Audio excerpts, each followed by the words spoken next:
नमस्कार, मी नागनाथ बाबर आणि आपण पाहता निर्भीड समाचार। महसूल दिन व पालघर जिल्हा वर्धापन दिन उत्साहात। महाराष्ट्राच्या विकासाचे ग्रोथ इंजिन ठरणार पालघर। महसूल दिन आणि पालघर जिल्ह्याचा वर्धापन दिन जिल्हाधिकारी कार्यालयात उत्साहात साजरा करण्यात आला। यावेळी जिल्हाधिकारी डॉक्टर इंदुराणी जाखडे यांनी महसूल विभाग हा केवळ महसूल वसुली करणारा विभाग नसून नागरिकांना केंद्रस्थानी ठेवून विकासाला गती देणारा लोकाभिमुख विभाग बनल्याचे सांगितले। शासनाच्या योजनांचा लाभ शेवटचा पात्र नागरिकांपर्यंत पोहोचवण्यासाठी महसूल विभाग कटिबद्ध असल्याचे त्यांनी यावेळी स्पष्ट केले। या कार्यक्रमाला जिल्हा परिषदेचे मुख्य कार्यकारी अधिकारी मनोज रानडे, डहाणू प्रकल्प अधिकारी विशाल खत्री, जवाहर प्रकल्प अधिकारी डॉक्टर अपूर्वा बासूर, अप्पर जिल्हाधिकारी दत्तात्रय कवितके, प्रशिक्षणार्थी IAS अधिकारी PV अमल, उप जिल्हाधिकारी रणजित देसाई, विजया जाधव, तेजस चव्हाण, भूमी अभिलेख विभागाचे अधीक्षक नरेंद्र पाटील यांच्यासह विविध विभागांचे अधिकारी व कर्मचारी उपस्थित होते। डॉक्टर इंदुराणी जाखडे यांनी वन हक्क कायद्याअंतर्गत पात्र लाभार्थ्यांना 7/12 उपलब्ध करून देणे, आपत्ती व्यवस्थापनातील प्रभावी समन्वय, सर्वांसाठी घरे अभियान आणि नागरिकाभिमुख निर्णयांचा उल्लेख करत महसूल विभागाच्या बदलत्या भूमिकेवर प्रकाश टाकला। तसेच शासनाच्या सर्व योजनांचा लाभ 100% पात्र लाभार्थ्यांपर्यंत पोहोचवण्याचे आवाहन त्यांनी अधिकारी आणि कर्मचाऱ्यांना केले। यावेळी पालघर जिल्ह्याच्या विकासाबाबत बोलताना त्यांनी मुख्यमंत्री यांच्या भूमिकेचा उल्लेख करत पालघर हे भविष्यात महाराष्ट्राचा विकासाचे ग्रोथ इंजिन ठरणार असून पुढील 5 ते 10 वर्षात औद्योगिक गुंतवणूक, रोजगार निर्मिती, कौशल्य विकास आणि पायाभूत सुविधांमध्ये मोठी वाढ होईल असा विश्वास व्यक्त केला। कार्यक्रमात महसूल विभागातील उत्कृष्ट कामगिरी करणाऱ्या अधिकारी आणि कर्मचाऱ्यांचा जिल्हाधिकारी डॉक्टर इंदुराणी जाखडे यांच्या हस्ते प्रशस्तीपत्र देऊन गौरव करण्यात आला। माझे महसूल विभागातले सर्व अधिकारी, सर्व कर्मचारी, पत्रकार बंधू सगळ्यांना सप्रेम नमस्कार। आणि आजचा हा जो आपण सोहळा नियोजित केलेला आहे, स्नेहभोजन आणि महसूल दिवस आणि जिल्हा वर्धापन दिवसानिमित्त जे कार्यक्रम आयोजित केलेला आहे त्यासाठी स्वागत। महसूल दिवस आपण का साजरा करतो म्हणून मी थोडासा आता सर्च करत होते काही दिवसांपूर्वी जेव्हा आमची डिस्कशन सुरू झाली, तर खूप एक म्हणजे आज रोजी अवघड जात नाही बिकॉज ऑफ AI, ChatGPT आपण विचारला की लगेच उत्तर भेटतात, ते व्हेरीफाय परत ऑल्दो करावे लागतात। पण बेसिकली जे मला लक्षात आला तो असा होता की त्यावेळेस आपण असे निर्णय घेतले जे सिटीजन सेंट्रिक अप्रोचने कसं महसूल विभागाला आपण चालना द्यायची आहे, आणि त्या अनुषंगाने महाराष्ट्र शासनाने ती नोटिफिकेशन 1 ऑगस्टची काढली।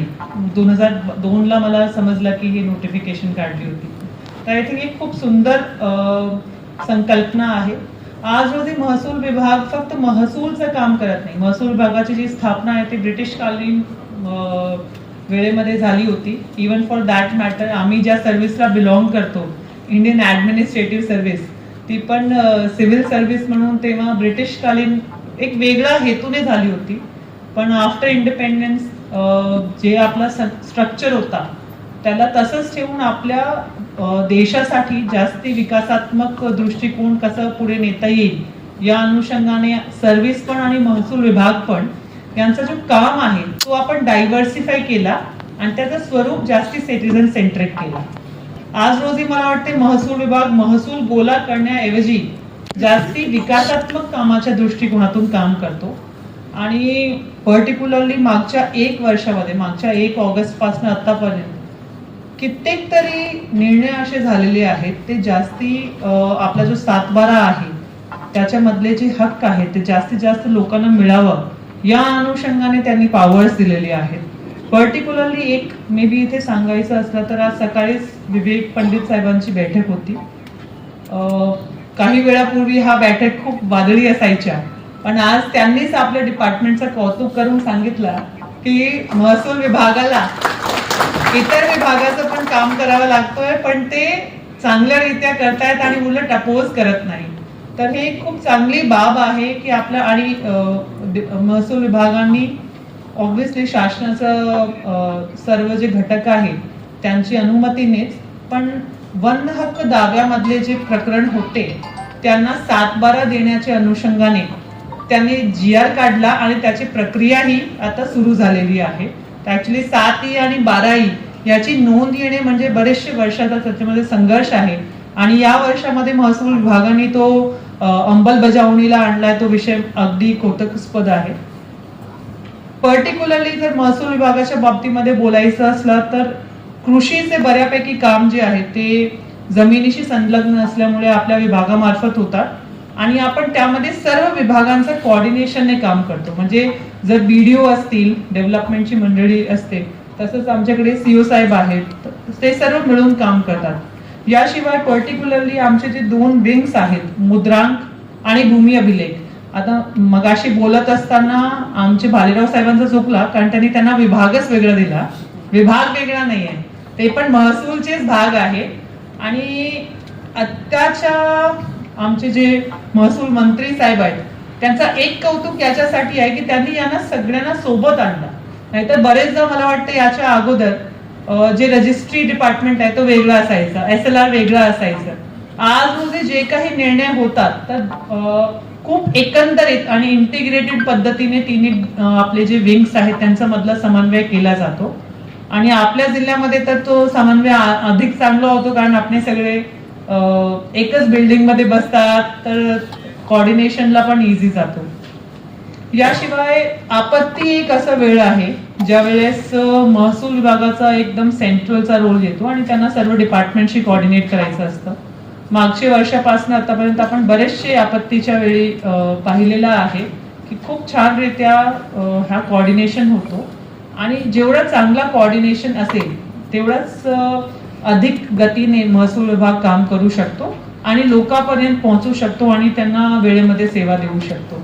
अतिशय चांगल्या पद्धतीने आपल्या लोकांनी आत्ताची जी आपत्ती आली होती ती हाताळली आणि व्यवस्थित कोऑर्डिनेशनने लोकांपर्यंत मदत पोहोचवली. याशिवाय पुढचे जे विकासात्मक कामं आहेत त्यांच्यासाठी एक महत्वाची गोष्ट असते जमीन.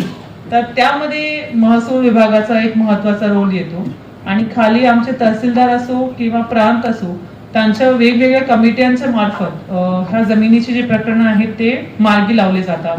आवर्जून मी इथे उल्लेख करू इच्छिते की सर्वांसाठी घरे ही जी संकल्पना आहे यामध्ये महसूल विभागाने जे अतिक्रमण 2011 पूर्वीचे होते त्यांना नियमानुकूल करण्याच्या अनुषंगाने जी एक भूमिका घेतली आहे ती अगदी सिटीजन सेंट्रिक आहे. आणि मग 1 ऑगस्टच्या कार्यक्रमाला मे बी जो ऑब्जेक्टिव्ह आहे तो याच्याने साध्य होतो. तर निश्चित रूपाने जिल्हाधिकारी म्हणून माझा असं ऑब्जेक्टिव्ह राहतो की या जे सर्व गोष्टी जे महसूल विभागांमार्फत सांगितले जातात त्याची चांगली अंमलबजावणी आपण केली पाहिजे. आणि परत आजच्या दिवशी आम्ही संकल्प करतो की ह्या जे सर्व गोष्टी आहेत त्यांची सेवा आपल्या शेवटच्या घटकापर्यंत पोहोचवण्यासाठी आपण निश्चितरित्या काम व्यवस्थितपणे पार पाडू आणि जे काही बेनिफिशरीज आहेत त्यांना 100% सॅच्युरेशन पर्यंत आपण नेऊ. आपल्या जिल्ह्याचा वर्धापन दिवस पण 1 ऑगस्टलाच असतो आणि एक चांगला संजोग हे या ठिकाणी आपल्याला भेटायला भेटतो.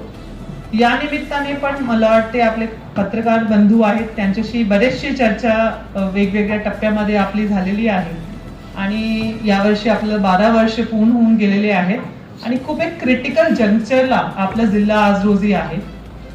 आय थिंक 5 वर्षानंतर किंवा 10 वर्षानंतर जेवढी कायापलट आणि जेवढी व्हॅल्यू एडिशन जर आपण इकॉनॉमीच्या कंटेक्स्ट मध्ये बघायला गेलो तर पालघर जिल्ह्यामध्ये महाराष्ट्रातली सर्वात जास्ती होणार आहे.